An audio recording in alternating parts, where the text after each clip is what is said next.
안녕하세요. 박성동 원장입니다. 오늘 영상은 코로나19에 대해서 좀 준비해 봤는데요. 그동안 정말 2년 넘게 전 세계가 코비드로 고생을 했는데 오미크론이 마지막이 될지 또 어떤 변이가 와서 또 어떤 상황이 오게 될지 아직 가늠하기는 어렵습니다만 일단 오미크론은 우리나라에서도 대거 확산되면서 하루에 많게는 60만 또 지금은 많이 이제 그 추세가 꺾였다고 해서 10만 대로 내려왔는데 실제로 숨어있는 감염자, 그러니까 샤이 오미크론이라고 하는 사람들까지 합치면 하루에 100만 명까지도 가지 않았을까 저는 이렇게 예상을 해보지만 그것은 개인적인 생각일 뿐이고요. 오늘이 지금 촬영하는 날짜가 4월 4일인데 거의 1,400만에 육박할 겁니다. 감염자가. 그러면 4명 중에 1명 이상은 걸렸다는 얘기인데 숨은 감염자까지 포함하면 거의 3명 중에 1명은 이 감염을 겪고 넘어가지 않았을까 이렇게 생각이 됩니다. 그만큼 이제는 코로나 초기에 우리가 감염을 억제하고 동선을 파악하고 역학조사를 하면서 억제해왔던 것이 풍선일 것처럼 오미크론으로 확장되고 터졌다고 볼 수 있는데 그만큼 이 방역이라는 것은 그 전에 상당히 이제 K방역으로 감염자 수를 관리하면서 우리의 의료의 자원, 그다음에 병상 이런 것들을 감당할 수 있는 수준으로 유지하는데 굉장히 의미가 있었다 이렇게 생각을 하고요. 오미크론 같은 경우에 이제 많은 감염자가 나왔기 때문에 감염자가 적었을 때는 그게 아주 좀 숨기고 싶은 비밀이었지만 지금은 누구나 이렇게 감염될 수 있는 여지가 있고 또 실제로 많이 감염됐기 때문에 초기처럼 이 감염되었다는 사실이 사회적인 낙인이라든가 이제는 감춰야 될 것이 아닌 사실이 됐죠. 자, 이제 이 오미크론의 한 고비를 넘으면 어떤 상황이 도래할지는 모르겠습니다만 오미크론은 한 2, 3주에서 한 달 정도가 지나면 거의 이제 집단 면역의 형성으로 가지 않을까 싶은데 여기서 문제가 하나 있습니다. 이 오미크론, 이제 코비드19의 변종이면서 감염력은 높아졌지만 증상이나 후유증은 덜하다고 알려져 있습니다만 제 주위에서도 이렇게 들리는 바에 의하면 롱코비드라고 하는 코로나19에 감염되고 어느 정도 회복됐지만 완전히 떨쳐내지 못하고 여러 가지 증상들이 3개월에서 6개월, 길게는 9개월, 1년까지도 지속되는 경우가 있단 말입니다. 이것을 롱코비드라고 그러는데 미국 CDC에서는 롱텀 코비드 컨디션이라고 하고요. 영국에서는 롱텀 코비드 신드롬 이렇게 표현을 하고 있는데 어쨌든 이렇게 신드롬이라고 표현하고 있다는 것은 자체가 이것이 왜 이렇게 오래 가는지 원인은 밝혀내지 못했다는 것입니다. 하지만 이 일부 환자들 감염자의 적게는 20%에서 한 70%까지 이런 롱코비드의 증상을 겪고 있다고 하니까 우리가 여기에 대해서 어떤 대책을 가지고 있어야 되는 것은 분명하고 지금 원인을 모른다면 그 원인을 찾고 또 연구하고 하는데 매진을 해야 될 것 같습니다. 한의학에서는요, 애초에 이런 감염병이나 감기, 독감에 대한 진행 과정이라든가 또 대처 방법을 오래전부터 연구해 왔고 그 누적된 문헌들이 있거든요. 한의학에는 답이 있다. 답이 있을 수 있다. 그리고 이것을 감염병의 치료에만 머물지 말고 급성기가 지나간 다음에는 만성기 관리를 어떻게 해야 되는가에 대해서는 확실하게 한의학이 답을 알고 있고 상당한 강점을 가지고 있다. 네, 그러면 어떤 증상들이 이렇게 오래 가느냐? 코로나19의 급성기 증상 중에 일부, 그러니까 기침, 발열, 가래, 인후통, 또 몸살 기운, 네, 이런 것들이 오래 갈 수도 있습니다. 잔기침이 떨어지지 않고 계속 나온다. 입을 다물고 있을 때는 괜찮은데 말을 하려고 하면 또는 말을 많이 하면 잔기침이 나온다. 기침을 하면서 흉통이 생긴다. 이거는 당연한 결과인데요. 이제 기침을 할 때 이 호흡근이나 이런 것들을 급격하게 수축을 해야 되기 때문에 근육 운동이 많이 일어나기 때문에 흉통이나 등 근육이 결리는 통증 이런 것들이 당연히 나타날 수 있고요. 기침하다 보면 허리 근육이 나갈 수도 있습니다. 그래서 요통이 올 수 있고요. 그 다음에 이제 심리적인 부분으로 넘어가서 이제 불안감이라든가 우울감, 그 다음에 불면증 이런 것들이 올 수 있습니다. 그리고 심장이 두근거리거나 브레인 포그라고 해서 머리가 맑지 않고 약간 어지러운 듯한 이런 증상이 나타날 수 있고요. 또 지속되는 피로감이나 호흡곤란, 또 피부의 발진, 그 다음에 위장장애나 설사 이런 쪽으로 나타날 수도 있겠습니다. 후유증이 오래 가는 경우는 주로 자가면역 질환이나 알러지가 평소에 있었던 사람에게 더 많이 나타난다고 하고 더 오래 간다고 하는 보고도 있습니다. 이와 같이 지금 말씀드린 증상과 또 이 알러지를 가진 사람들에게 많이 나타난다는 것으로 봐서 저는 이것을 자가면역 질환 또는 알러지, 더 나아가서는 자율신경 실조증이 원인이 된다고 개인적으로는 파악하고 있습니다. 후유증이 심한 경우에는 뇌가 위축된다든가 폐가 섬유화돼서 불가역적으로 회복하기 힘든 상태에 이르기도 한다고 하니까 굉장히 조심해야 되고, 이것을 방치하지 말고 좀 빠른 시간 안에 치료가 될 수 있도록 우리가 노력을 해야 될 것 같습니다. 본격적으로 이제 한의학이 왜 롱코비드에 적합하고 유리한가를 말씀드리겠습니다. 이 코비드가 처음에 감염이 되었을 때는 주로 요즘에 제가 이제 상담을 하다 보니까 인후통이 주요 증상이고요. 이제 몸살이나 뭐 고열은 별로 없었던 것 같습니다. 가장 많은 것은 인후통, 그 다음에 기침, 가래, 호흡곤란. 그 다음에 마무리로 가면 맑은 콧물이 나오면서 이제 조금 정리가 되는 것 같은데요. 요 단계를 넘어서 이제 만성적인 단계로 갔을 때, 만성이라고 한다면은 3주 이상 갔을 때 우리가 이제 만성의 단계에 접어들었다고 볼 수 있는데요. 이렇게 가면 이제 또 다른 증상보다는 어쨌든 피로감이나 호흡곤란이나 잔기침 이런 쪽으로 넘어갈 수 있고요.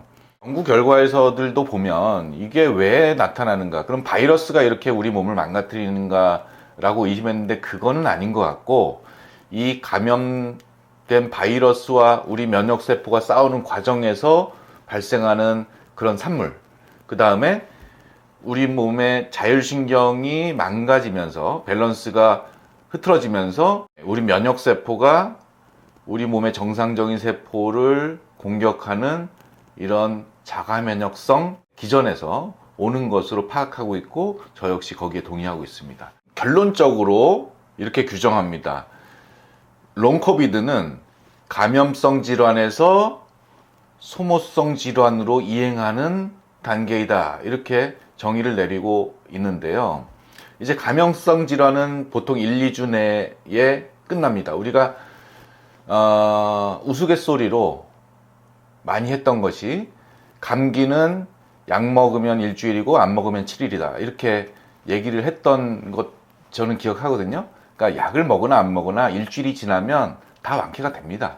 예. 그런데 이게 오래 가는 경우에는 감염의 문제가 아니고 우리 몸 자체의 문제, 그러니까 면역력의 문제, 또 자율신경의 문제가 있기 때문에 이것을 완벽하게 떨쳐내지 못하고 질질 끌고 오래 간다는 것입니다. 전신적인 감염 상태에서는 벗어났지만 곳곳에서 국지전이 벌어지고 있는 상태. 자, 전쟁으로 비유하자면요, 요즘에 이제 러시아의 우크라이나 침공이 장기화되고 있는데요, 제가 그것의 도덕적인 옳고 그름은 접어두더라도 이렇게 전쟁이 오래 가다 보면 결국에 피해를 입는 것은 죄 없는 민간인들이잖아요. 마찬가지로 우리 몸의 감염 상태에서 시작되었던 이런 감염병들이 속전속결로 마무리되지 못하고 전쟁이 오래 가면 그 피해는 고스란히 우리 몸의 곳곳에 어떤 장기들이나 세포들이 받게 되는데, 이게 바로 롱코비드의 흔적들이다, 이렇게 말할 수 있겠습니다. 네, 한의학에서는 이런 질환을 음허의 상태라고 표현하는데요. 예전에는 소모성 질환을 대표적인 질환으로 폐결핵을 소모성 질환이라고 불렀거든요.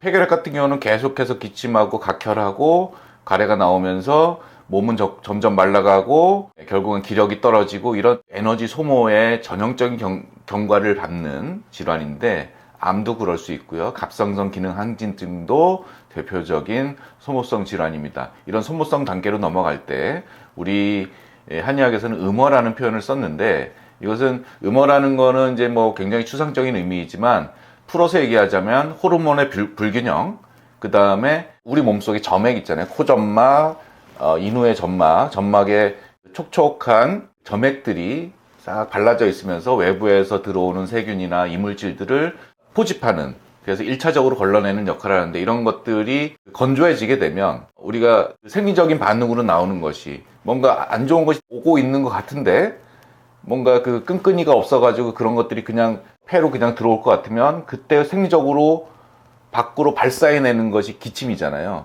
장기침이 많이 나온다는 것은 우리 인후가 건조해져서 외부의 침입자를 자꾸 밖으로 밀어내려고 하는, 콜로로 밀어내려고 하는 생리적인 대응책입니다. 그래서 한의학에 답이 있다는 것은, 한의학은 이런 것을 보는 거예요. 음어라는 상태에서는 우리가 호르몬의 균형을 맞춰주고 메말라 있는 코점막이나 인후의 점막을 촉촉하게 해줄 수 있는 그런 한약의 처방을 통해서 치료를 한단 말이에요. 그러면 바이러스와 싸우려고 하지 않아도 우리 몸이 그렇게 1차적인 면역을 할 준비가 충분히 돼 있고 면역세포가 강성하게 준비가 돼 있으면 외부에서 조금씩 들어오는 이물질들은 별로 대수롭지 않게 여기는데, 우리 몸의 방어 군대가 잘 준비되지 않고 훈련되지 않았을 경우, 그리고 예를 들면 인후의 점막의 점액이라든가 코점막의 분비물 같은 것들이 철책이라든가 방어선이라든가 이런 것이라고 한다면, 방어 진지들이 제대로 구축돼 있지 않은 상태라면 기침이 과민하게 나올 수 있는 현상을 초래하게 되니까, 한의학은 이런 부분들을 보충하고 수리하고 또 군대를 훈련하고 이러면서 전쟁을 조기에 끝내는 이런 관점의 의학이다라고 말씀드릴 수 있겠습니다. 이제 결론으로 넘어가겠습니다. 코로나19에 걸리지 않는 것이 상책이죠. 예, 그게 가장 좋고요. 그 다음에 롱코비드에서 제시하고 있는 대책이 백신을 추가적으로 맞아라, 생활 습관을 개선하라, 음주와 흡연을 줄여라, 또 운동을 해라, 이런 건데, 이건 사실 하책입니다. 이런다고 해서 지금 겪고 있는 롱코비드 증상이 금방 좋아지지 않습니다. 그렇다면 일단은 코로나에 걸렸다면 상책은 물 건너갔고, 그러면은 뭘 해야 중간 정도 가느냐 생각했을 때 빨리 한의학 처방을 받아서 음어의 상태, 그 기관지나 코점막이 자꾸 건조해지고 기침이 나는 상태를 빨리 촉촉하게 만들어서 기침을 나지 않게 하고, 그러면 우리가 흉통이나 등 통증을 느낄 필요도 없고 허리 통증으로 갈 이유도 없고, 또 계속 기침을 하면서 에너지를 소모하지 않으니까 피곤할 이유도 없고요. 이런 것들로 해서 빨리 회복되는 이런 단계를 밟을 수 있기 때문에 한약 처방을 통해서, 예를 들면 경옥고라든가, 경옥고는 조금 더 치료가 완만하게 이루어지니까 사실은 제가 생각하기에는 체질에 맞는 탕약 처방을 받는 게 좋을 것 같은데, 초기 감염병 단계에서는 한방에 항생제라고 할 수 있는 금은화 영교 같은 그 한방 소염제가 들어가 있는 은교산, 요새 은교산의 인기가 굉장히 높이 올라갔다고 하더라고요. 검색어 순위도 많이 올라가고, 많은 분들이 이제 항생제를 잘 못 드시거나 항생제를 처방받아도 호전이 더딘 분들이 이제 그런 은교산 같은 계열의 한방약을 찾으면서 인기가 올라갔다고 하는데, 이런 은교산의 어떤 소염작용에서 롱코비드로 가면 보험 단계로 가는 거예요. 우리 몸에 음을 보하는 단계로 가는데, 이때는 이제 약이 달라져야 되겠죠. 계속 우리가 소염제를 쓰면 안 되죠. 한방의 소염제라고 할지라도. 그래서 만성 소모성 단계에 들어가면 맹문동, 숙지황, 산수유, 사삼, 자완, 관동화, 이렇게 이제 폐를 보하고 음을 보하는 약재들을 적절히 섞어서 사용하게 된다면 롱코비드의 증상에서 신속하게 벗어날 수 있는 대책이 될 수 있겠습니다. 아까 전쟁 얘기 드렸지만, 승자 없는 전쟁은 굉장히 지루하고 전 국토를 폐허로 만듭니다. 그렇게 폐허가 될 때까지 방치하지 마시기 바랍니다. 코비드의 급성기에는 우리 항생제가 큰 역할을 했을지 모르지만, 롱코비드로 가는 지루한 전쟁에는 한의학의 전인적이고 균형을 바라보는 의학적 관점이 상당히 효과를 발휘할 수 있습니다. 요즘 유행하는 말이 있더라고요.